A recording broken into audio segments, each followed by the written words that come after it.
अब most important topic जो है वो है John Rawls theory of justice, और यहाँ से 110% क्वेश्चन बनेगा ही बनेगा। आज मैं बोलता हूँ कि बेटा तुमको क्या करना है, तुमको कानून बनाना है। तुम्हें बोल दो कानून बनाने तो तुम बोल दो एग्जाम ही नहीं होना चाहिए। अगर मैं किसान हूं तो मैं कानून अपने फेवर में ही बनाऊंगा कि गेहूं का भाव ये रहे, सोयाबीन का भाव यही रहे। जस्टिस का कॉन्सेप्ट कोई मॉडर्न कॉन्सेप्ट नहीं है। सरकार को भी लोगों के साथ में भेदभाव नहीं करना चाहिए। यहाँ पे हम जस्टिस की थ्योरीज को समझने वाले हैं कि आपके अकॉर्डिंग जस्टिस की डेफिनेशन कुछ और होगी, मेरे अकॉर्डिंग जस्टिस की डेफिनेशन कुछ और होगी, किसी और के अकॉर्डिंग जस्टिस की डेफिनेशन। नमस्कार, आप सभी का स्वागत है नेक्स्ट टॉपर ह्यूमैनिटीज पे, और आज आप लोग सिद्धार्थ पटेल के साथ में समझेंगे हमारा नया चैप्टर जो कि है सोशल जस्टिस।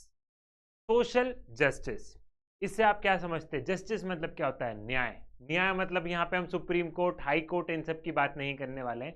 यहाँ पे हम जस्टिस की थ्योरीज को समझने वाले हैं कि आपके अकॉर्डिंग जस्टिस की डेफिनेशन कुछ और होगी, मेरे अकॉर्डिंग जस्टिस की डेफिनेशन कुछ और होगी, किसी और के अकॉर्डिंग जस्टिस की डेफिनेशन अलग होगी। तो जस्टिस का असली मतलब क्या होता है, जस्टिस वाकई में कैसे दिया जाता है, हमें इसे समझ। सोशल जस्टिस, समाज में कैसे न्याय होना चाहिए, उसके बारे में हम इस पूरे चैप्टर में बहुत ध्यान से समझने वाले हैं। तो all culture and tradition has grappled with the question of justice, although they may have interpreted the concept in the different ways. आप जितने भी धर्म, जितने भी कल्चर, जितने भी ट्रेडिशन देखोगे, अगर मैं सबसे पहले धर्म की बात करता हूँ, ठीक है, अगर हम धर्म की बात करें या किसी की भी बात करें तो हर धर्म बात करते हैं न्याय के बारे में। आप जितने भी अगर ये टेक्स्ट पढ़ेंगे तो सबकी जगह पे अगर आपने ये सारी चीज़ें देखी होगी, जैसे फॉर एन एग्जांपल हम लोग ले लेते हैं कि अगर आपने रामायण का आपने क्या देखा होगा, वो जो टीवी पे जो सीरियल उसका आता है, या अगर आपने महाभारत का कभी देखा होगा या किसी से सुना होगा, तो हर उस एपिसोड में न्याय की बात ज़रूर होती है कि ये न्याय नहीं है या ये धर्म नहीं है। तो कुछ लोग मतलब कुछ एक तरीके से हम देखते हैं कि कुछ कल्चर, कुछ ट्रेडिशंस धर्म को ही न्याय मानते हैं, तो कहीं कुछ और। लेकिन आप जितने भी रिलीजन देखोगे, जितने भी कल्चर देखोगे, जितने भी ट्रेडिशंस देखोगे, सब में कहीं ना कहीं हम लोग क्या देखते हैं, सब में कहीं ना कहीं हम लोग जस्टिस पर बात करते हुए देखते हैं, जस्टिस पर फोकस करते हुए देखते हैं। तो इसका मतलब ये हुआ कि जस्टिस का कॉन्सेप्ट कोई मॉडर्न कॉन्सेप्ट नहीं है। जस्टिस का कॉन्सेप्ट बहुत पहले से चला आ रहा है, न्याय का कॉन्सेप्ट बहुत पहले से चला आ रहा है। राजा महाराजा के दौरान आपने कुछ भी देखोगे तो मुझे महाराज न्याय चाहिए, तो ये न्याय वाला कॉन्सेप्ट बहुत पहले से चला आ रहा है। और आखिर में न्याय क्या सही है, क्या गलत है, आज के तारीख में न्याय कैसा होना चाहिए, ये वाली चीजें आपको यहां पर समझनी है, ठीक। For instance, in ancient Indian society justice was associated with dharma, and maintaining dharma or just social order was considered to be a primary duty of king। वही कि पहले धर्म मतलब न्याय होता था, और जो राजा है उसको धर्म के राह पर चलना होगा, मतलब कौन सा पाथ अपनाना होगा, कौन सा रोड चूज करना होगा, तो that is Dharma. Hindi English दोनों करके बोल रहा हूं, नहीं तो तुम बोल दो सर बहुत हिंदी हो रहा है, ठीक है। वैसे ही हम लोग चाइना में देखें तो वहां पे जो उनके जो फेमस फिलोसोफर है वो बोलते हैं जस्टिस मतलब क्या है, justice means by punishing wrongdoers and rewarding the virtuous. मतलब जिसने जो गलत करा है उसको पनिश करो, और जो वर्चुअस है, जो बढ़िया है, जो अच्छे इंसान है, उनको रिवॉर्ड करो आप, ठीक। वैसे ही they observe that people who were unjust seem to be much better off than those who were worst. ये लाइन आपको यहाँ पे कुछ सोचने वाली बात है। क्या सोचना है आपको? ये सोचना है कि अगर हम लोग देखते हैं, किसे देखते हैं, कि अगर आप प्लेटो की बात करोगे, और प्लेटो की किताब ये है प्लेटो, ये बहुत ही इंपॉर्टेंट क्या है, ये बहुत ही इंपॉर्टेंट पॉलिटिकल फिलोसोफर है। ये आपको आपके ग्रेजुएशन और बार बार ये आपको परेशान करेंगे, और आप कुछ भी पढ़ लो, चाहे आप साइकोलॉजी पढ़ लो, चाहे आप सोशियोलॉजी पढ़ लो, कुछ भी पढ़ लो, प्लेटो आपका पीछा नहीं छोड़ने वाले हैं, ठीक है। तो प्लेटो ये कहते हैं, और प्लेटो जो कह रहे हैं वो रियल लाइफ में सही भी है, कि मैं कितनी भी धर्म की बात क्यों ना कर लूँ। कभी आपने सोचा है कि हम कितनी भी धर्म की बात क्यों ना कर ले, लेकिन हम हमेशा क्या देखते हैं कि जो बुरा कर रहा है वो तो कितने सारा, मतलब जो बुरा कर रहा है उसका तो भगवान कुछ बिगाड़ ही नहीं रहे।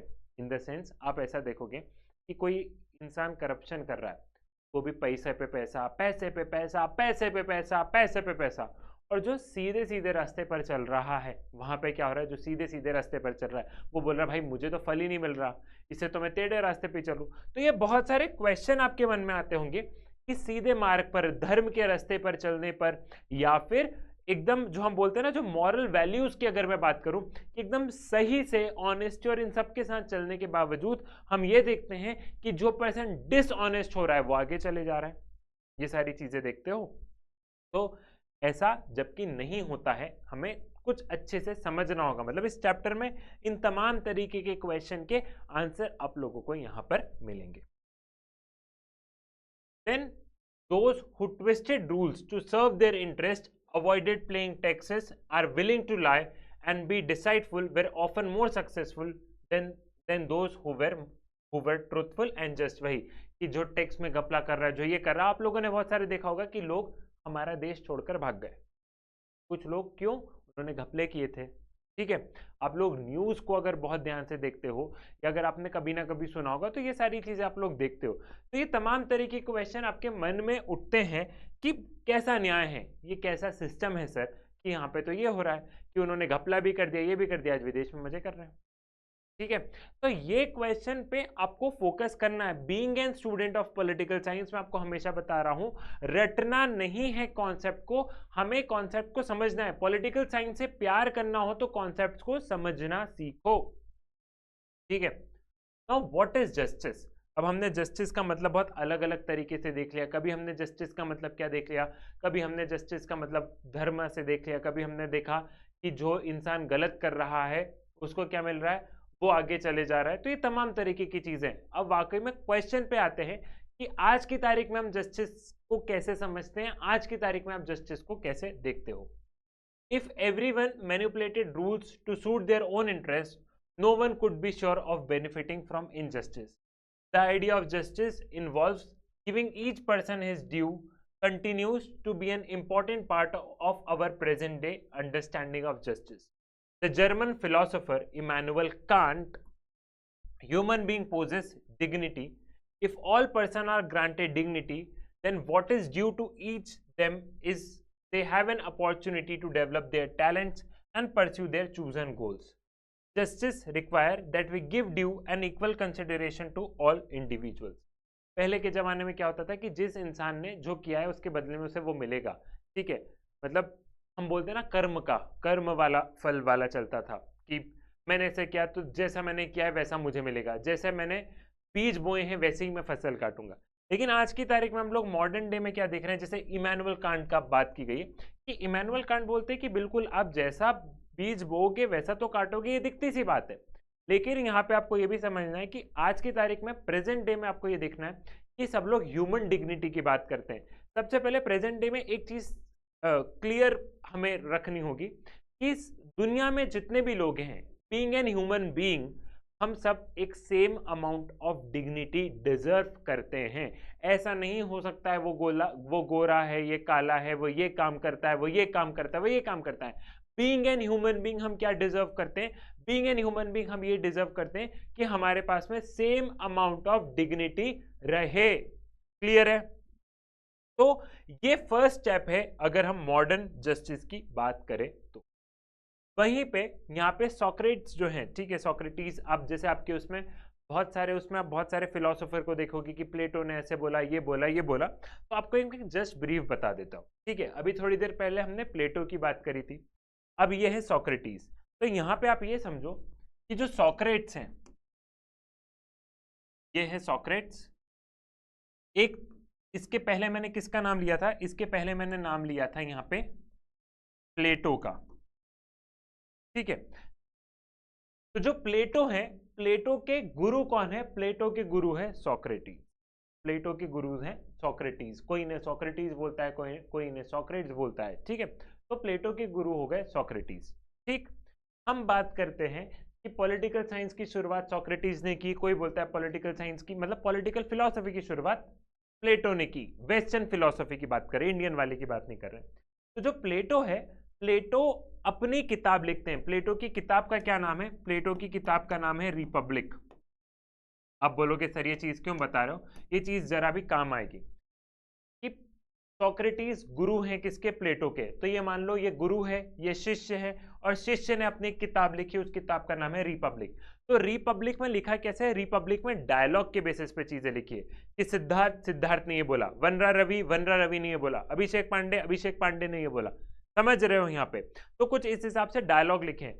तो रिपब्लिक में कैसे डायलॉग लिखे हैं? प्लेटो लिखते हैं कि सोक्रेटिस ने ये बोला, सोक्रेटिस का आंसर मान लो कि ग्लूकॉन ने ऐसा करके दे दिया, इसका आंसर ऐसा दे दिया। तो प्लेटो की किताब रिपब्लिक में हम डायलॉग के वे में पढ़ते हैं और उसमें सोक्रेटिस का जिक्र हुआ है। अब मैंने ये बात क्यों बताई? मैंने ये बात इसलिए बताई कि तुम्हारे एनसीईआरटी में बहुत सारी जगह पे ये थिंकर के नाम दिए हैं कि ग्लूकॉन ये वो, तो उसको आप इस तरीके से समझो कि सोक्रेटिस के बारे में प्लेटो ने बहुत कुछ लिखा है अपनी किताब रिपब्लिक में। क्लियर है? प्लेटो के गुरु थे सोक्रेटिस, और प्लेटो ने अपनी किताब रिपब्लिक में सोक्रेटिस के बारे में लिखा है, और ये डायलॉग के वे में लिखा है, जिसमें कि एक मेन कैरेक्टर थे सोक्रेटिस, और भी बहुत सारे लोग थे। क्लियर? समझ में आ गया? तो वो जो थिंकर है उनको एनसीईआरटी से पढ़ोगे तो कंफ्यूज नहीं होना है। तो सोक्रेटिस जो है वो जस्टिस को कैसे बोलते हैं? सोक्रेटिस ये बोलते हैं कि देखो ऐसा मत करो। कैसा मत करो? कि ऐसा मत करो भैया कि जो सब अपने सेल्फ इंटरेस्ट के बारे में देखेंगे तो कोई भी अपने रूल्स एंड रेगुलेशंस को ध्यान में नहीं देखेगा। अगर सब इंडिविजुअल के बारे में सोचेंगे, सब अपने सेल्फ इंटरेस्ट के बारे में सोचेंगे, तो कोई भी कुछ अच्छा नहीं कर पाएगा। तो सोक्रेटिस एक एग्जाम्पल देते हैं कि जैसे डॉक्टर होते हैं, डॉक्टर क्या करते हैं? जब डॉक्टर अपने मरीज को ट्रीट कर रहे होते हैं तो वो कुछ भेदभाव नहीं करते। उनके पास कैसा भी मरीज आया, उनका मेन पर्पस क्या होता है कि मुझे इसको ठीक करना है। सेम वैसे ही सोक्रेटिस बोलते हैं कि जो सरकार है, अब मैंने प्रेजेंट डे गवर्नमेंट का फोटो लगाया, कि जो सरकार है, सरकार को भी लोगों के साथ में भेदभाव नहीं करना चाहिए। जो किंग है, किंग को क्या करना होगा? किंग को सभी लोगों को इक्वली ट्रीट करना पड़ेगा। अब आज के जमाने में किंग नहीं, हमने डेमोक्रेटिक फॉर्म ऑफ गवर्नमेंट है, लेकिन आपको समझाने के लिए मैं बता रहा हूं कि आज की तारीख की जो सरकार है उसको सभी लोगों को क्या करना होगा? सभी लोगों को इक्वली ट्रीट करना होगा, तभी आप समाज में जस्टिस इंश्योर कर पाओगे। जस्टिस से आपको ये नहीं समझना है कि जस्टिस का काम है कोर्ट का। सरकार भी जो काम कर रही है, सरकार गरीबों के लिए कुछ अच्छा कर रही है कि नहीं कर रही? अगर अच्छा कर रही तो वो न्याय हुआ, वो जस्टिस हुआ। समझ रहे हो तुम? तो हम बोलते हैं ना कि सरकार अन्याय कर रही है। कई बार सुना है आपने कि सरकार अन्याय कर रही है। तो जब भी जस्टिस की बात हो तो अपने मन में कोर्ट वोट मत लेके आया करो। कोर्ट एक पार्ट है, लेकिन जब भी जस्टिस की बात हो तो आपको ये समझना है कि सरकार को भी न्याय देना है। न्याय मतलब कि सभी लोगों को इक्वली ट्रीट करे, सभी के लिए पॉलिसी लेके आए, इस देश में सभी का साथ, मतलब जो हम बोलते हैं ना, सभी का विकास एक साथ में हो। एक तरीके से ऐसा ना हो कि पर्टिकुलर एरिया में डेवलपमेंट हो गया। फॉर एन एग्जांपल ऐसा ना हो कि नॉर्थ इंडिया में डेवलपमेंट हो गया लेकिन साउथ इंडिया में नहीं हो पाया। कोई भी देश कब ग्रो कर पाएगा? जब सब कुछ साथ में डेवलप हो। समझ रहे हो मैं क्या कहना चाह रहा हूं? तो सेम ये सोक्रेटिस ने ऐसा ही कुछ समझाया। ठीक है, क्लियर है? आगे बढ़ते हैं। Although there might be a broad agreement in a modern society about the equal importance of all people, one of the principle is the principle of treating equals equally. It is considered that all individuals share certain characteristics as human beings, therefore they deserve equal right and equal treatment. Some of the important rights were granted in the most liberal democratic world today, including civil rights such as right to life, liberty, property, political rights like right to vote, which enable people to participate in political process, and certain social rights which will include right to enjoy equal opportunity with other member of society. तो यहाँ पे आप कुछ इस तरीके से समझो कि अगर हम यहाँ पे बात करें कि सभी, मतलब आज की तारीख में जितने भी डेमोक्रेटिक कंट्रीज हैं, ठीक है, तो डेमोक्रेटिक कंट्रीज बेसिकली इक्वालिटी पे फोकस करी, और जितनी भी मॉडर्न कंट्रीज है वो किस पे फोकस करी? इक्वालिटी पे।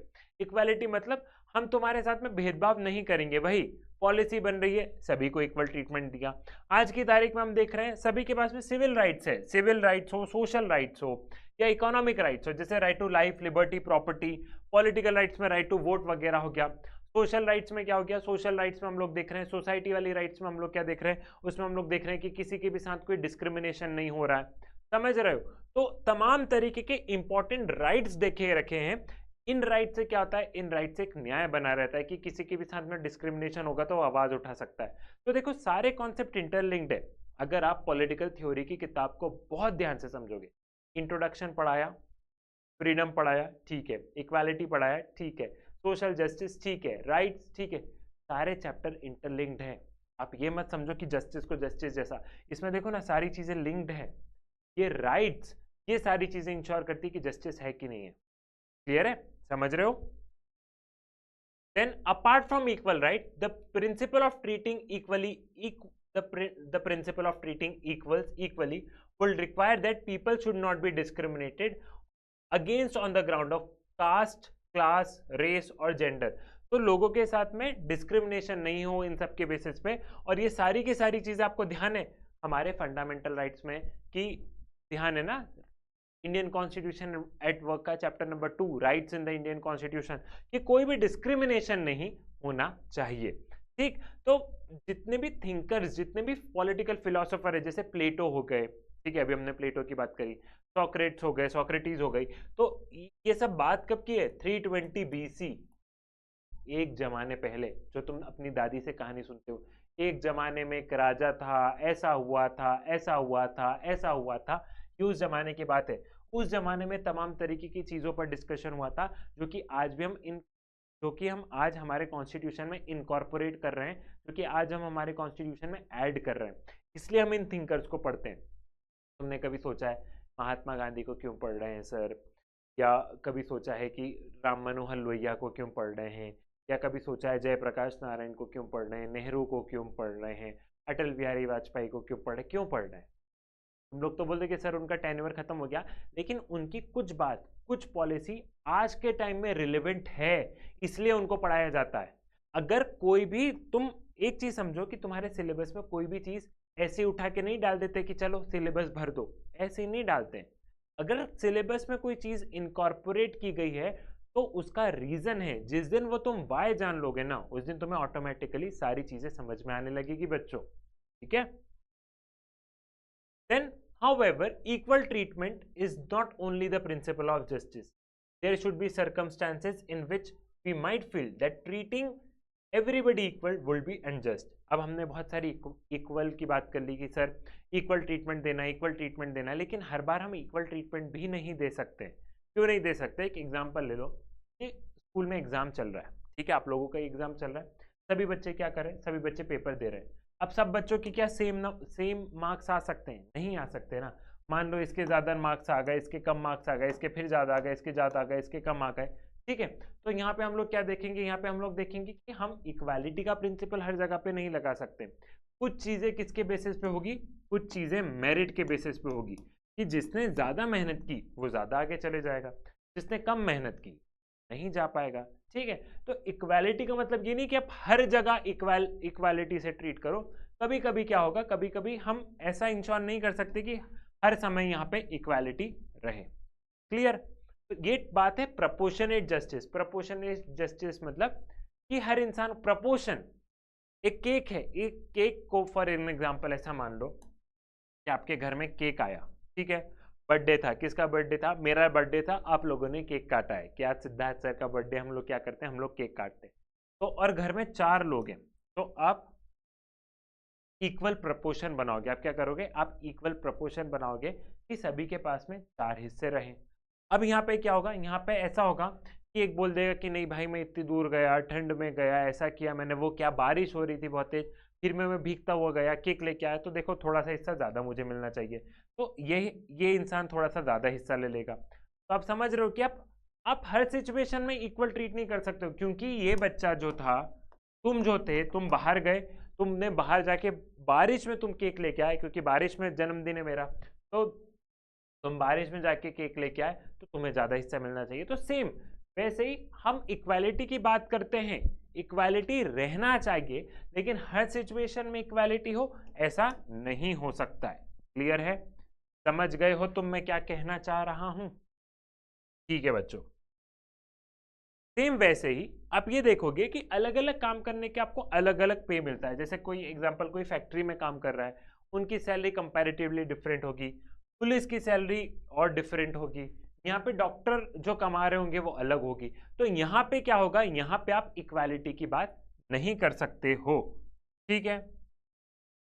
तो आपको है ना यहाँ पे ये देखना होगा कि हम कोशिश ये कर रहे हैं कि किसी के साथ में डिस्क्रिमिनेशन ना हो, लेकिन एक मेरिट नाम की भी चीज होती है। और हमें ये भी देखना होगा कि इन जनरल वैसे इक्वालिटी रहे, लेकिन जिसने जितना काम किया है उसको उस प्रपोर्शन में रुपए मिले या उसको उस प्रपोर्शन में मार्क्स मिले, समझ रहे हो, ठीक है। Now recognition of special need, a third principle of justice which we recognize is for a society to take into account of special need of people while distributing rewards or duty. The principle of taking account of special need of people does not necessarily contradict the principle of equal treatment so much as extent, because the principle of treating equals equally could imply that people who are not equal in a certain important respect could be treated differently. ठीक है, आपको लोगों की special need को समझना होगा। जब भी आप न्याय की बात, आपको लोगों की स्पेशल नीड्स को समझना पड़ेगा। स्लाइड में आप लोग देख ही रहे हो, ठीक है। एक बहुत अच्छी लाइन है, equal should be treated equally and unequal should be treated unequal. Equal should be treated equal and unequal should be treated unequal. मैंने वही बताया, ध्यान करो, मैंने प्रीवियस लेक्चर में भी बताया कि रेस है, ठीक है, इसको ऐसे ही समझते हैं। फिर से उस एग्जांपल को हम लोग देखेंगे। एक रेस है ये पूरी, ठीक। रेडी स्टेडी गो हमें यहां से बोलना है, रेडी स्टेडी गो बोलना है। अब इस रेस में क्या हो रहा है, अब मैं बोलूंगा रेडी स्टेडी गो, तो तुम बोलो, अब मैं यहाँ पे बोल दूं एक इंसान यहाँ पे खड़ा है, दो इंसान यहाँ पे खड़े, मैंने बोला रेडी स्टेडी गो, तो तुम क्या बोलोगे, ये रेस सही है गलत है? तुम लोग बोलोगे सर रेस गलत है, इस इंसान को भी इस लाइन पे होना पड़ेगा। अब मान लो रेस में एक इंसान बहुत बढ़िया है, एक इंसान हम देख रहे हैं विजुअली इम्पेयर्ड है, उसके पैर में मान लो कोई समस्या है। अब मैं बोलूँ भागो, तुम लोग बोलोगे सर ये तो गलत है। तो स्पेशल नीड हमें इस इंसान की, हमें इस इंसान की स्पेशल नीड समझनी होगी। इसलिए सरकार को इन लोगों के लिए थोड़ा सा ज़्यादा करना पड़ेगा हमारे मुकाबले। अगर जैसे सिद्धार्थ एकदम फिट है, बढ़िया है, सब कुछ बहुत बढ़िया है, तो सरकार को मेरे हिस्से के बदले में इनके हिस्से में थोड़ा सा ज़्यादा करना पड़ेगा, समझ रहे हो। तो आपको स्पेशल नीड्स, आपको जैसे आपकी स्कूल में क्या होता है, आपकी स्कूल में एक्स्ट्रा क्लासेस लगती है ना, कई बार एक एक्स्ट्रा क्लास लगती है कि सिलेबस कंप्लीट नहीं हुआ, एक एक्स्ट्रा क्लास इसलिए लगती है कि मान लो कोई बच्चा कमज़ोर है या किसी वजह से वो नहीं पढ़ पा रहा है, तो उसको अलग से कई बार पढ़ा देते हैं ना। क्यों पढ़ाते हैं अलग से? क्योंकि उस बच्चे की स्पेशल नीड हमें समझनी पड़ेगी। समझ रहे हो मैं क्या कहना चाह रहा हूँ? तो जस्टिस में बिल्कुल हमें इक्वालिटी वाली बात है, लेकिन यहाँ पे क्या है, हमें फिजिकल डिसेबिलिटीज देखनी होगी। हमें ये देखना होगा कि किसी के साथ में मान लो कहीं कहीं, जैसे अगर हम इंडिया की बात करें तो रिजर्वेशन दे के रखा है। रिजर्वेशन सही है या गलत है, इसमें ऑलरेडी चर्चा कर चुके हैं, और rights in the Indian constitution पे भी मैंने बताया है इसके बारे में, तो एक बार वो वाला वीडियो भी देख लेना, अभी उस बहस में नहीं जाना है। तो इसके चलते क्या होता है, इसके चलते बहुत सारी कंट्री रिजर्वेशन दे देती है या सब्सिडीज दे देती थी। गवर्नमेंट क्या करती है, सब्सिडीज दे देती है, कंसेशन दे देते हैं कि मान लो तुम्हारी फीस में कंसेशन है या तुम्हारे लिए सीट रिजर्व्ड है, तो गवर्नमेंट कुछ इस तरीके से इनको पुश करती है कि आप ये नहीं बोल सकते हो कि जिससे पेपर निकले उसको नौकरी मिलेगी। बिल्कुल वो होना चाहिए, लेकिन हमें एक दो सीट स्पेशली इन लोगों के लिए रखनी चाहिए जो कि फिजिकली डिसेबल्ड है, ठीक है, and with due respect to them, के लिए बिल्कुल अधिकार है, समझे हो, ठीक। So physical disabilities, age or lack of access to good education or healthcare are some of the factors which are considered ground for special treatment in many countries. The constitution therefore allowed for reservation of government jobs and quotas for admission to educational institution for people belonging to scheduled caste and scheduled tribe. और इसी का एक example है कि India में आप reservation देखते हो schedule caste and schedule tribe में कि एक पॉइंट ऑफ टाइम पे क्या होता, उनके साथ में बहुत ज़्यादा डिस्क्रिमिनेशन हुआ था, तो हमें उन्हें आगे पुश करना था, तो रिजर्वेशन दिया, समझे हो। लेकिन ये बात अब तुम बोलोगे सर आज भी रिजर्वेशन, ये रोना नहीं, रिजर्वेशन को समय समय पर रिफॉर्म करना पड़ेगा। अब तुम पूछोगे कि सर कब तक रिजर्वेशन खत्म कर दो, देखो कोई भी चीज़ तब तक खत्म नहीं हो सकती जब तक कि समाज में एकदम पूरी जस्टिस, एकदम सब कुछ बहुत बढ़िया हो जाए। अब तुम बोलोगे सर ये तो आइडियल सिचुएशन है, बिल्कुल आइडियल सिचुएशन। तो सरकार को ये करना चाहिए ना कि जिसको वाकई में रिजर्वेशन की जरूरत हो उसके पास पहुंचे, ठीक, बाकी ये सारी चीजें ओपन टू डिबेट है, तुम्हारा पॉइंट भी सही हो सकता है, मेरा पॉइंट भी सही हो सकता है। क्लियर? ठीक है, तो रिकॉग्निशन ऑफ स्पेशल नीड्स को ही आगे बढ़ाते हैं। The discussion of different people of justice has indicated that government might sometime find it difficult to harmonize the three principles of justice which have been discussed: equal treatment for equal recognition of different efforts and skill while determining rewards and burden, provision of minimum standard of living and equal opportunities to the needy। अब तुम सोचो सरकार के ऊपर कितना pressure होता है, एक तरफ वो सोचती है कि हमें कुछ लोगों के लिए स्पेशल ट्रीटमेंट देना पड़ेगा, वहीं दूसरी ओर ये सोचती है सरकार कि अगर हमने उसको स्पेशल ट्रीटमेंट दे दिया तो ये वाली जनता नाराज हो जाएगी। तो हमें ऐसा लगता है कि सरकार कुछ नहीं कर रही, लेकिन सरकार को भी बहुत दिमाग लगाना पड़ता है कि कितना स्पेशल ट्रीटमेंट दें।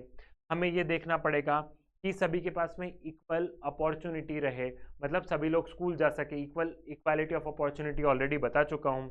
सबके पास में मिनिमम एक बेसिक हेल्थ केयर की फैसिलिटी रहे, एक बेसिक रोजी रोटी कमा रहे हो सभी के साथ साथ में ये भी हो कि जिसके पास में जितना स्किल है वो उतना आगे जाए। ऐसा ना हो कि कोई इंसान कुछ भी नहीं कर रहा हो फिर भी वो ऑफिसर बन गया हो। ठीक है, तो ये सारे क्वेश्चन सरकार के मन में होते हैं जब भी वो कोई पॉलिसीज बनाती है। Emphasizing rewarding merit as a main principle of justice might mean that marginalized section will be at disadvantage in many areas because they have not had access to facilities such as good nourishment or education। वही कि अगर सिर्फ और सिर्फ merit के basis पे सरकार काम करने लग गई तो जो अंडर प्रिविलेज सेक्शन है जिसपे कि आज तक ध्यान नहीं दिया गया है वो और नीचे चले जाएंगे, ना कि ऊपर उठ पाएंगे। तो इसलिए सरकार को मेरिट एक क्राइटेरिया हो सकता है, लेकिन कुछ लोगों की स्पेशल नीड को भी ध्यान रखना होगा और सरकार को एक बैलेंस बना के ग्रो करना होगा। क्लियर है? समझ में आ गया यहाँ तक? आई होप चीजें क्लियर होगी। जस्ट ए डिस्ट्रीब्यूशन कि अब जब चीजें बांटनी है, चीजें बांटनी इन द सेंस कि जब सरकार पॉलिसीज, मतलब चीजें बांटनी इन द सेंस पॉलिसीज के थ्रू सरकार कुछ डिस्ट्रीब्यूशन कर रही है या सरकार कुछ पॉलिसीज लेके आई है, तो पॉलिसीज कुछ इस तरीके से लेके आए जिससे कि समाज के हर वर्ग को लगे कि मेरे लिए सरकार ने कुछ किया। आज की मान लो जो सरकार है वो सरकार को सभी लोगों ने चुना है, ठीक है, तो अमीर को भी लगना चाहिए सरकार ने मेरे लिए कुछ किया है, गरीब को भी लगना चाहिए सरकार ने मेरे लिए कुछ किया है, मिडिल क्लास को भी लगना चाहिए सरकार ने मेरे लिए कुछ किया है, और ये सभी का तालमेल बैठाना सरकार के लिए बहुत मुश्किल है। ये चीज आपको समझना।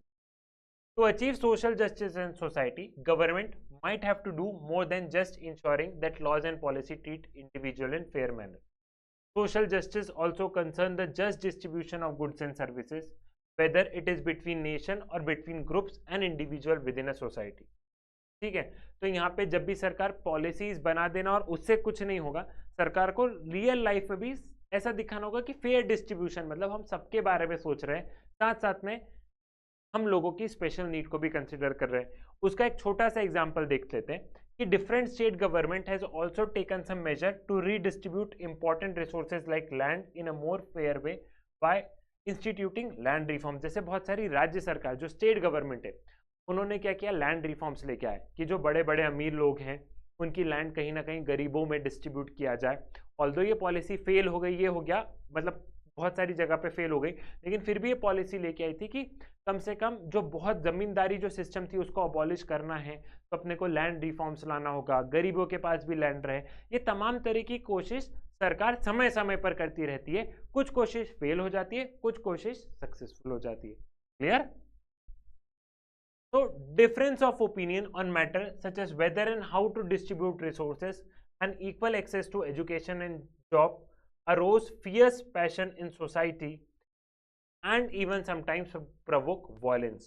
People believe that future of themselves and their families may be at stake. We have only to remind ourselves about the anger and even violence which has sometimes has been aroused by proposal to reserve seats in educational institution or in government employment in our country। तो देखो अलग अलग opinion होते हैं, जब भी सरकार कोई पॉलिसी और ये लेके आएगी तो अलग अलग ओपिनियन होंगे लोगों के, और हर इंसान अपना सेल्फ इंटरेस्ट देखता है। सेल्फ इंटरेस्ट कैसे देखता है?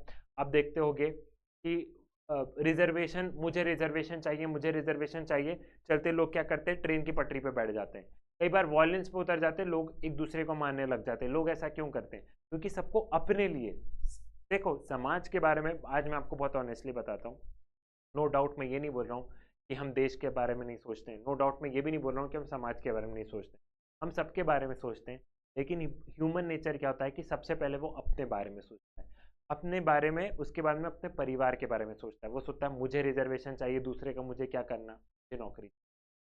समझ रहे हो मैं क्या कहना चाह रहा हूँ? जब हम अपना सब कुछ देख लेते हैं फिर हम सोचते हैं कि परिवार। मैं मेजॉरिटी ऐसा बता रहा हूँ कि पहले इंसान अपना देखता है। तो इसके चलते क्या होता है, जब वो अपना अपना, मेरा परिवार, मेरा बच्चा, मेरे बच्चे के पास ये रहना चाहिए, मेरे बच्चे की नौकरी होनी चाहिए, इसके चलते बहुत बार वॉयलेंस हो जाता है।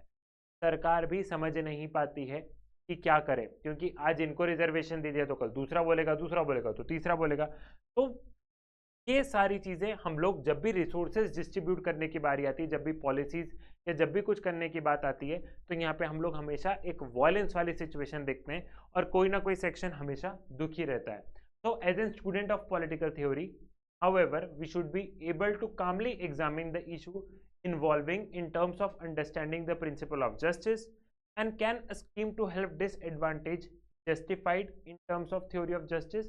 तो as an student of political theory और पॉलिटिकल साइंस आपको ये समझ होनी चाहिए कि जस्टिस है क्या, और क्या कोई ऐसी स्कीम या ऐसी पॉलिसी जिससे कि गरीबों का भला और अमीरों के लिए हम उतना नहीं कर रहे हैं, वो सही है या गलत है।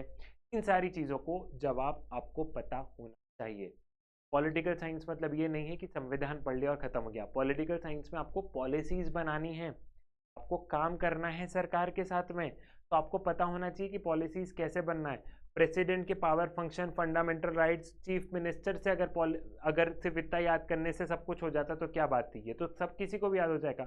पॉलिसीज बनाने के लिए, सरकार में जाने के लिए पॉलिटिकल थ्योरी जरूर इंपॉर्टेंट है, क्योंकि पॉलिटिकल थ्योरी ये बताता है कि कितनी इक्वालिटी देना है, कितनी इक्वालिटी नहीं देना है, कितना न्याय देना है, कितना न्याय नहीं हो पाएगा, कितनी फ्रीडम रहेगी, कितनी फ्रीडम नहीं रहेगी। इसलिए पॉलिटिकल थ्योरी पढ़ाया जाता है। क्लियर है? नाउ अब मोस्ट इंपॉर्टेंट टॉपिक जो है वो है John Rawls theory of justice, और यहां से 110% क्वेश्चन बनेगा ही बनेगा।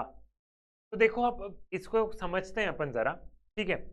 If people are asked to choose the kind of society in which they would like to live, they are likely to choose one in which the rules and regulation of society allot them a privileged position. We cannot expect everyone to put aside their personal interest and think of a good society, especially if they believe that their decision is going to have an impact on the kind of life and opportunity their children will have in future. Indeed, often expect parents to think of and support what is best for their children. But such perspective cannot form the basis of a theory of justice for a society. So how do we reach a decision that will be both fair and just? ठीक है, क्या समझे? बोलोगे कुछ नहीं समझे, ठीक है। यहाँ से करते हैं, ये है basically John Rawls. John Rawls ने अपनी थ्योरी दी है, थ्योरी ऑफ जस्टिस। सबसे पहले एक थ्योरी ऑफ जस्टिस मैं तुमको समझाता हूँ, उसे तुम समझो, फिर अपन कंटेंट को समझेंगे, कंटेंट की एक एक लाइन बता। ठीक, मैं आज आपसे बोलता हूँ कि आपको तय करना है कि जस्टिस क्या होगा, आपको लॉ बनाना है, या जस्टिस को 2 मिनट भूल जाओ। आज मैं बोलता हूं कि बेटा तुमको क्या करना है, तुमको कानून बनाना है। तुम क्या करोगे? तुम कानून बनाओगे। तो तुम कैसे कानून बनाओगे? तुम हमेशा वही कानून बनाओगे जो तुम्हें फेवर कर रहे होंगे। फॉर एग्जाम्पल, मैं किसान हूं, अगर मैं किसान हूं तो मैं कानून अपने फेवर में ही बनाऊंगा कि गेहूं का भाव ये रहे, सोयाबीन का भाव यही रहे, चने का भाव ये रहे। समझ रहे हो? तो अगर जिस इंसान को कानून, किसान को बोल दिया कानून बनाने के लिए, तो कानून वो उनके फेवर में बना देगा। टीचर को बोल दिया कानून बनाने के लिए, वो तो उनके फेवर में बना देंगे। तुम्हें बोल दो कानून बनाने, तो तुम बोल दो एग्जाम ही नहीं होना चाहिए, बोल दोगे ना। एग्जाम एग्जाम क्या है सर? एक सिंगल पीस ऑफ पेपर मेरा फ्यूचर जज नहीं कर सकता, तुम सिंपल ये बोल दोगे। ठीक है, तो कुछ इस तरीके से होगा कि अगर आप लोगों को या मुझे कानून बनाने के लिए बोल दिया जाए, तो हम हर इंसान क्या करेगा? हर इंसान अपना इंटरेस्ट सोचेगा, अपना इंटरेस्ट देखेगा। ठीक, यही मैंने बोला। तो इसके चलते क्या होगा? इसके चलते तुम इस तरीके से समझ लो कि जो सरकार है, सरकार जब कानून बनाती होगी, इंडियन गवर्नमेंट की बात नहीं करूंगा, पूरे वर्ल्ड गवर्नमेंट, वर्ल्ड गवर्नमेंट मतलब विश्व में जितनी भी सरकार है, मतलब विश्व में जितने भी देश हैं, विश्व में जितने भी देश है, चाहे यूएसए हो, चाहे कनाडा हो, चाहे इंडिया हो, चाहे पाकिस्तान, जो भी हो, पाकिस्तान छोड़ो, पाकिस्तान, ठीक है, क्या ही कानून बनाएंगे वो। हम वापस यहाँ पे आ जाते हैं, दूसरे देशों पर आ जाते हैं कि सारी विश्व में जितनी भी सरकारें हैं, वो सरकारें हमेशा कानून किसके फेवर में बनाती होगी? खुद के। यूजली वो कानून किसके फेवर में बना देगी, खुद के फेवर में बना देंगी। मतलब ऐसा नहीं कि गरीबों के लिए नहीं बना रही होगी, लेकिन यूजली वो इंसान जो है, ह्यूमन नेचर की बात कर रहा हूं मैं, ठीक है, कि ह्यूमन नेचर पहले अपने बारे में सोचता है। तो जॉन रॉल्स बोलते हैं कि ऐसे जस्टिस नहीं हो पाएगा। जस्टिस में क्या है, जस्टिस में बेसिकली आपको एक चीज का ध्यान रखना होगा कि जो कानून बना रहा है उसको नहीं पता है कि वो किस पोजीशन को बिलोंग करेगा। जो कानून बना रहा है उसको नहीं पता होगा वो किस पोजीशन को बिलोंग करेगा। अब समझ नहीं आया आपको? अब जैसे जॉन रॉल्स समझाते हैं और जैसे कि पॉलिटिकल साइंस की बहुत सारी किताबों में लिखा है, मैं वही एग्जांपल लेता हूं, एक केक वाला, ठीक है। और थोड़ी देर पहले भी मैंने बताया था कि ये है केक। इस केक से तुमसे बोल दिया कि भैया तुमको क्या करना है, तुमको 4 या 5 या 6 पीस करने, ठीक है।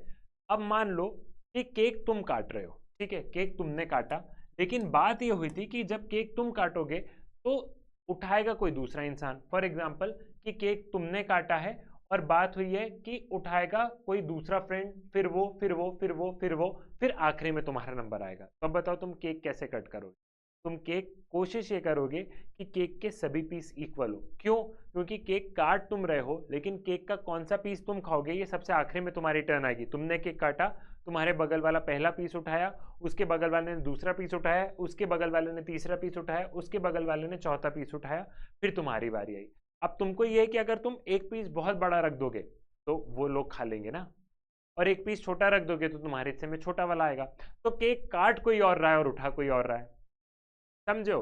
तो वैसे ही यहाँ पे जॉन रॉल्स क्या बोलते हैं, इस एग्जाम्पल से ही समझो। यहाँ पे जॉन रॉल्स ये बोलते हैं कि जब भी जस्टिस की बात होती है तो इंसान को ये नहीं पता होगा कि वो कहाँ पे बिलोंग कर रहा है। मतलब इमेजिन करो कि अगर तुम्हें नहीं पता है, एक सोसाइटी इमेजिन करते कि तुम्हें नहीं पता है कि तुम कौन सी फैमिली में बॉर्न होने वाले, रिच फैमिली में या पुअर फैमिली, अपर कास्ट में या लोअर कास्ट, और तुम्हें बता दिया है कि तुम्हें कुछ कानून बनाना है।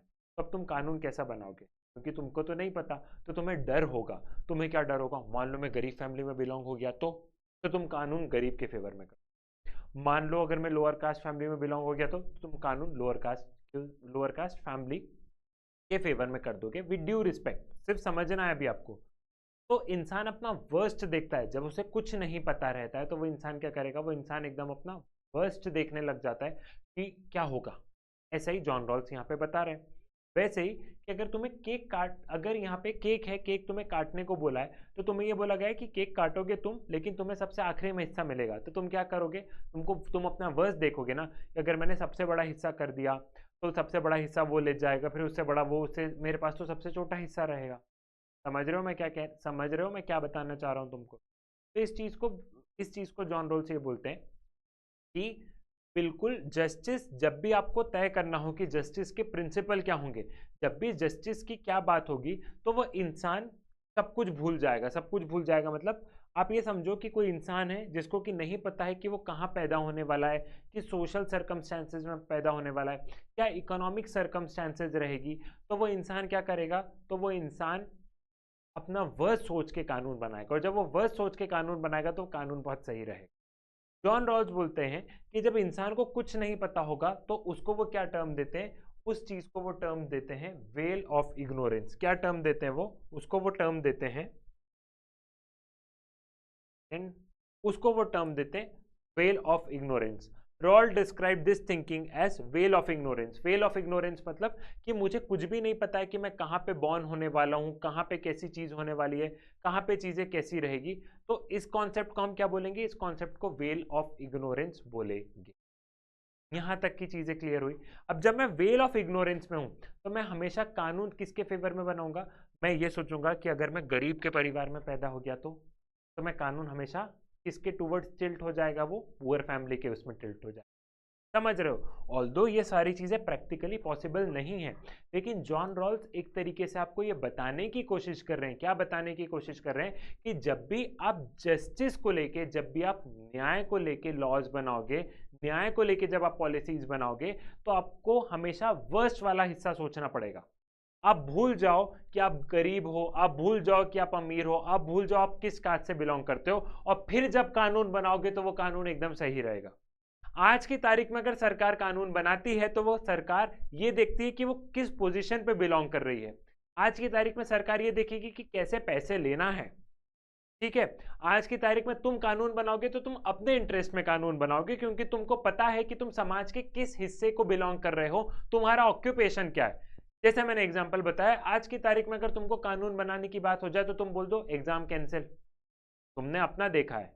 ठीक है, तो वैसे ही यहाँ पे जॉन रॉल्स ये बोल रहे हैं कि सबको वेल ऑफ इग्नोरेंस में जाना पड़ेगा, कि उस इंसान को कुछ नहीं मालूम है कि वो किस सेक्शन में, सोसाइटी के किस सेक्शन से बिलोंग कर रहा है, और फिर जब वो कानून बनाएगा तो वो हमेशा वर्स्ट का सोच के बनाएगा, क्योंकि उसको हमेशा डर लगते रहेगा कि मुझे नहीं पता मैं कहाँ पे पैदा होऊंगा, मुझे नहीं पता है मैं कौन सी लोकेलिटी में रहूंगा, मुझे नहीं पता है कि मेरा जीवन कैसा रहेगा।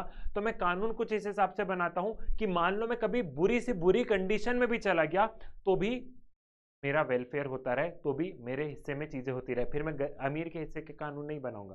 तो इसलिए जॉन रॉल्स ये बोलते हैं कि जब भी जस्टिस की बात हो तो जब भी जस्टिस के लिए कानून बनाया जाए तो हर इंसान को अपने वेल ऑफ इग्नोरेंस में जाके सोच। समझे हो जॉन रॉल्स इतनी देर से तुमको क्या समझाना चाह रहे हैं?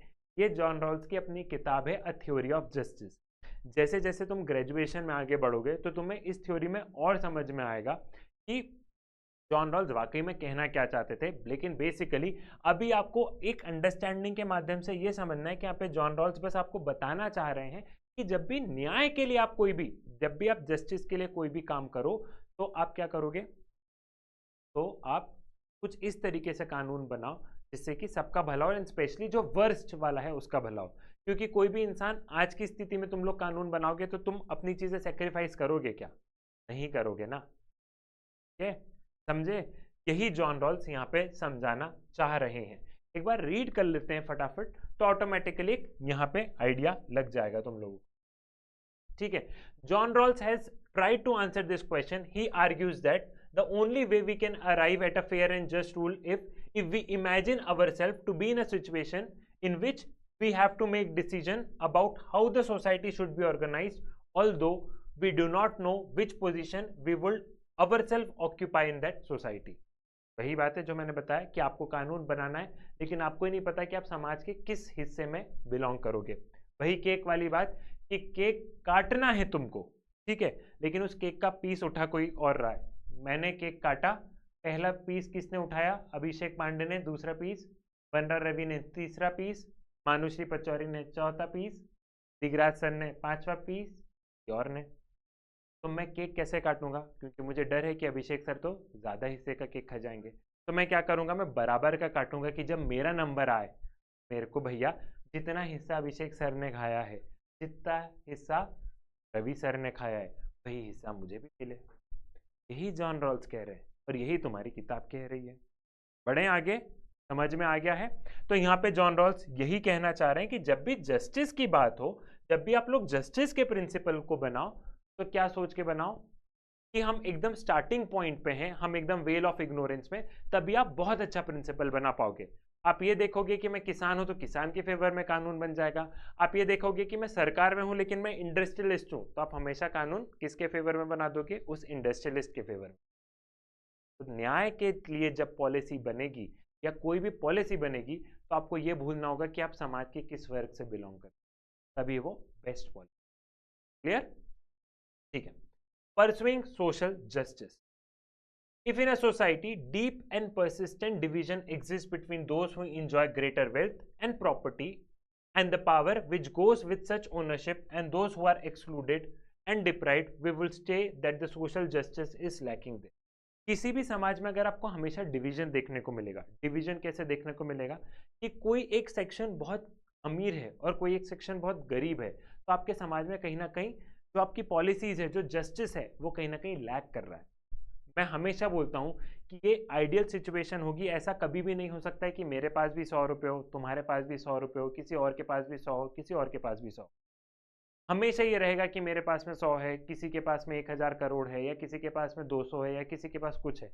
मैं इक्वालिटी वेल्थ के टर्म्स में एकदम ऐसा नहीं बोल रहा हूँ, लेकिन अगर हम ये देखेंगे कि बहुत ज़्यादा गरीब और बहुत ज़्यादा अमीर है तो गड़बड़ हो जाएगा। हमें कहीं ना कहीं बैलेंस आउट करना पड़ेगा कि ठीक है अमीर है तो ठीक है, लेकिन गरीब का लेवल, ये लोग गरीब जो है वो मिडिल क्लास में कन्वर्ट होते रहे, तब हम बोलेंगे कि समाज में जस्टिस है भैया।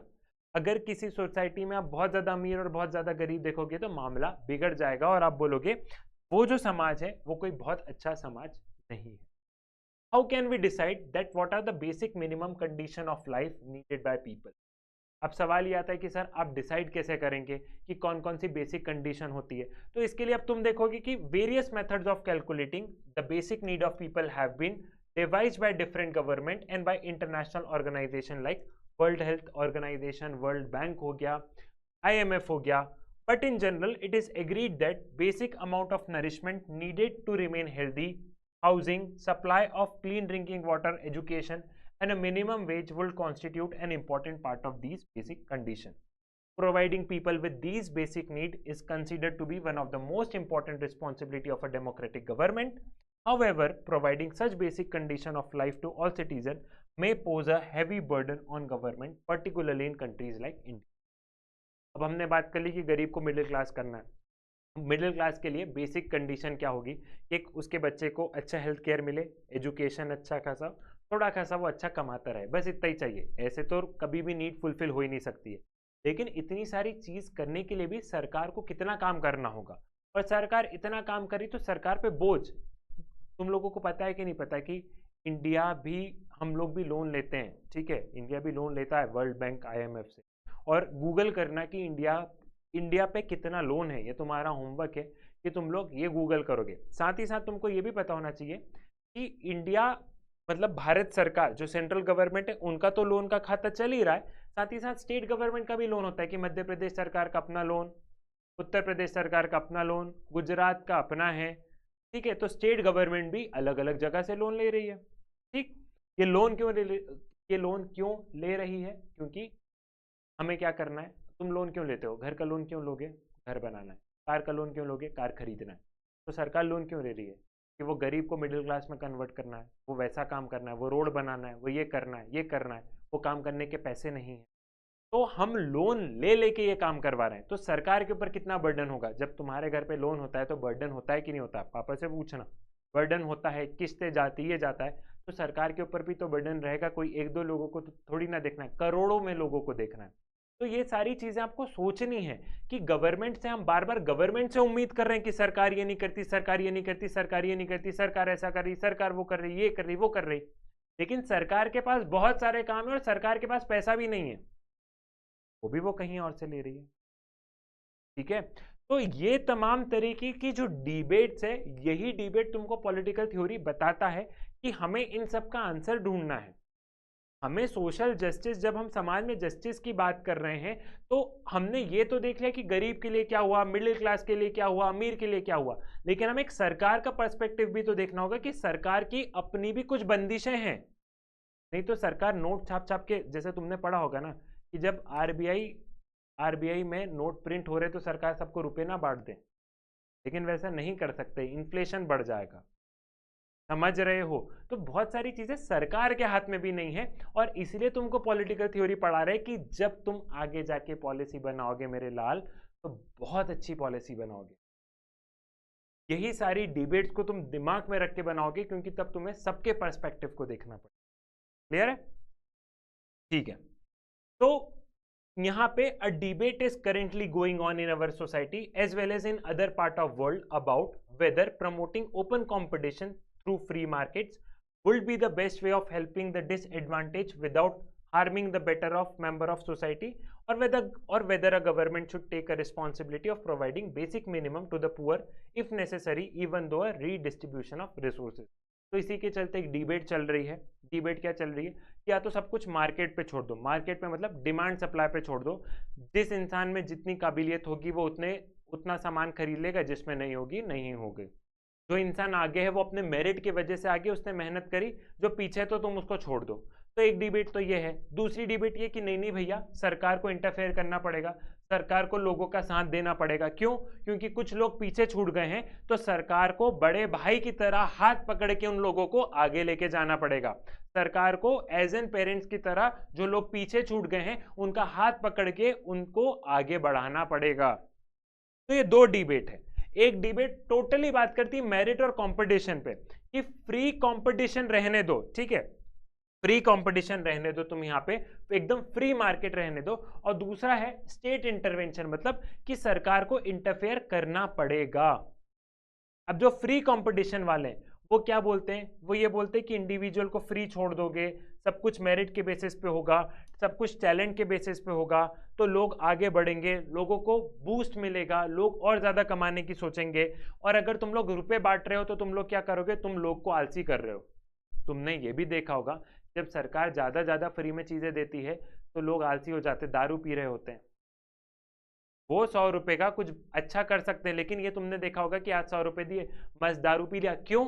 क्योंकि अनाज तो सरकार फ्री में बांट ही रही है।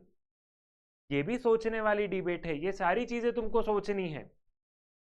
तो यहाँ पे जो फ्री मार्केट के जो सपोर्टर्स हैं, जो हमेशा डिमांड एंड सप्लाई की बात कर रहे हैं, वो ये बोल रहे हैं कि सरकार को बिल्कुल भी नहीं इंटरफेयर करना चाहिए, मार्केट को रेगुलेट मत करो, मतलब जो इकोनॉमी है उसको रेगुलेट मत करो, प्राइजेस को कंट्रोल मत करो। जैसे हम कई बार देखते हैं ना कि गवर्नमेंट एकदम प्राइस की इतने पे इतना ही यही भाव रहेगा, तो मार्केट पे छोड़ दो, जितनी डिमांड है उतना प्राइस ऊपर जाने दो, कोई परचेज कर सके तो ठीक है, नहीं परचेज कर सके तो ठीक है। वहीं दूसरी डिबेट क्या है, दूसरे डिबेट में हम लोग ये देखते हैं कि but they might have argued that even here the most effective way of providing people with basic services might be allowed markets and healthcare education services to develop. In other words, private agencies should be encouraged to provide such as services while state policy should try to empower people to buy those services. अब आज की तारीख में state intervention वाले क्या बोल रहे हैं कि तुम प्राइवेट प्लेयर के ऊपर छोड़ दो, क्या छोड़ो, स्टेट इंटरवेंशन बता रहा हूँ जहाँ पे सरकार का है कि कुछ कुछ चीजें तुम सरकार, कुछ कुछ चीजें तुम प्राइवेट प्लेयर को दे दो। जैसे आप लोग आज की तारीख में देख रहे हो, रेलवे स्टेशन गया, एयरपोर्ट गए, ठीक है, रोड के कॉन्ट्रैक्ट प्राइवेट प्लेयर के पास में जा रहे हैं कि बिल्कुल तुम प्राइवेट प्लेयर से काम करवाओ, लेकिन साथ ही साथ में सरकार को थोड़ा सा इंटरफेयर भी करना पड़ेगा। क्या इंटरफेयर करना पड़ेगा कि वो जो गरीब व्यक्ति है वो ये सामान खरीद सके, वो जो गरीब व्यक्ति है वो इन जो सारी चीजें जो प्राइवेट प्लेयर डेवलप कर रहा है वो उसको खरीद सके, उन सारी सुख सुविधा का मजा उठा सके। तो दूसरे लोग ये बोल रहे हैं कि आप समाज को ऐसा नहीं छोड़ सकते हो, अगर समाज को आपने ऐसा ही छोड़ दिया, एकदम फ्री में छोड़ दिया, तो क्राइम रेट बढ़ जाएंगे। एक गहराई वाली बात बताऊं, समझोगे? तुमने सोचा है कि कोई भी व्यक्ति क्रिमिनल क्यों? गौर करो, जब एक बच्चा पैदा होता है, ठीक है, तो उसको तो बाय बर्थ नहीं पता होता है ना कि मुझे चोरी करनी है या मुझे कुछ ऐसा करना है, तो नहीं पता होता है। वो तो एक छोटा सा बच्चा है, पहली चीज वो कहीं पे देखता है, नो डाउट, जो हम आपके पेरेंट्स जो बोलते हैं ना संगति का असर पड़ता है, दोस्त अच्छे बनाओ, वो इसलिए बोलते हैं कि वो देखता है, कभी अपने घर में देखता है, कहीं और देखता है, कहीं और देखता है, पहली चीज वो। दूसरी चीज ये कि कई लोग क्राइम करने पर मजबूर हो जाते हैं क्योंकि उनको कभी एजुकेशन मिला ही नहीं, क्योंकि उनको कभी बहुत अच्छा खाना और बहुत सारी चीजें मिली नहीं। कभी अगर उनको अच्छा एजुकेशन मिला होता, कभी अच्छी चीजें होती, तो वो कभी यहाँ पे इंडल्ज ही नहीं होते। तो एक क्रिमिनल को क्रिमिनल बनाने में भी समाज का हाथ होता है, कोई भी पैदा होते से क्रिमिनल नहीं बन जाता है। तो यहाँ पे जो स्टेट इंटरवेंशन वाले जो लोग हैं जो बोल रहे कि सरकार का इंटरफेयर जरूरी है, वो इसीलिए बोल रहे कि अगर सरकार इंटरफेयर नहीं करेगी तो समाज डगमगा जाएगी, सरकार को इंटरफेयर करना पड़ेगा। क्यों इंटरफेयर करना पड़ेगा? हेल्थ केयर फैसिलिटीज में, एजुकेशन में, इन सारी चीजों में, सो दैट ये बेसिक चीजें फुलफिल हो, बाकी की सारी चीजें तुम मार्केट प्लेयर पर छोड़ दो। तो ये बहुत सारी डिबेट है, ठीक है, बहुत सारी डिबेट है कि रूल्स एंड रेगुलेशन में कितना कंट्रोल करना है, कितना कंट्रोल नहीं करना है। ये बहुत सारी डिबेट के आंसर हम लोग आगे आगे ढूंढते चले जाएंगे, और आपको भी सोचना है, इनका कोई एक आंसर सही नहीं होता है, मल्टीपल आंसर्स होते हैं, मल्टीपल पर्सपेक्टिव होते हैं। तो ये था free market versus state intervention वाला। मैंने बहुत सारी चीज़ें ऑल्दो यहाँ पे रीड नहीं करी हो, लेकिन आपको मैंने चीज़ें समझाते चले गया कि हर एक टॉपिक में आपकी एनसीईआरटी की किताब कहना क्या चाह रही है, ठीक है। एक बार बोलते हो तो ये लास्ट स्लाइड एक बार अपन इसको रीड कर लेते हैं एंड देन हमारा chapter done. The market, it is said, does not care about the caste or religion of a person, it does not see whether you are a man or woman. जैसे वही वाली बात है कि जो free market के supporter रहेंगे वो क्या बोलेंगे कि सब कुछ फ्री मार्केट पर छोड़ दो, डिमांड सप्लाई पर छोड़ दो, क्योंकि जो मार्केट है वो डिस्क्रिमिनेशन नहीं करता कि तुम्हारी जाति क्या है, तुम मेल हो या फीमेल हो, इसलिए तुम छोड़ दो। सरकार आएगी तो सरकार डिस्क्रिमिनेट कर जाएगी, ऑल्दो हम बोलते हैं कि सरकार डिस्क्रिमिनेट नहीं करती, लेकिन फिर भी कई बार कर जाएगी, लोग कर जाएंगे, तो तुम फ्री छोड़ दो। तो ऐसे it is neutral and concern with the talent and skill that you have in, वही की टैलेंट स्किल के ऊपर छोड़ दो, ये वाली चीजें हैं। दूसरा वही वाली चीजें कि नहीं भैया तुम ऐसा मत करो। तो ये एक सिक्के के दोनों पहलू हैं। ठीक है, सो यहाँ पे in our own country many kind of social and economic inequality exist and as much as remain to be done they are to be reduce. This is why we This is why many argue that to ensure social justice, the state should step in to see the basic facilities are made available to all members of society। वही कि state को interfere करना पड़ेगा so that social justice, समाज में न्याय बना रहे। तो ये पूरा सोशल जस्टिस का हमारा छोटा सा चैप्टर था। सोशल जस्टिस के चैप्टर में तुम्हारे जो बार बार डाउट आते हैं, क्या डाउट आते हैं कि सर इंपॉर्टेंट क्वेश्चन क्या बनेंगे, तो इंपॉर्टेंट क्वेश्चन देखो मैं बता देता हूँ। जॉन रॉल्स की थ्योरी 110% लिख के रख लो, पेपर में आएगी। किताब की लैंग्वेज डिफिकल्ट है, मैंने तुमको हिंदी में समझाया है, अपने वर्ड्स में लिख दो, कोई बहुत बड़ी चीज़ नहीं। पॉइंट में लिखोगे पूरे नंबर मिलेंगे। जॉन रॉल्स की थ्योरी बहुत अच्छे से कर लेना। What is social justice, what is social justice, एक ही question. Examine your explain the theory of justice given by John Rawls, इसको कर लेना। एक क्वेश्चन ये आ सकता है, क्या क्वेश्चन आ सकता है कि फ्री मार्केट रहना चाहिए या फिर स्टेट इंटरवेंशन वाला मार्केट, स्टेट इंटरवेंशन रहना, ये क्वेश्चन बन सकते हैं। सबसे इंपॉर्टेंट जो है वो क्या है, वो है जॉन रॉल्स। तो इसी के साथ में signing off with this, Siddharth Patel. अब आपसे मुलाकात होगी नेक्स्ट वीडियो में।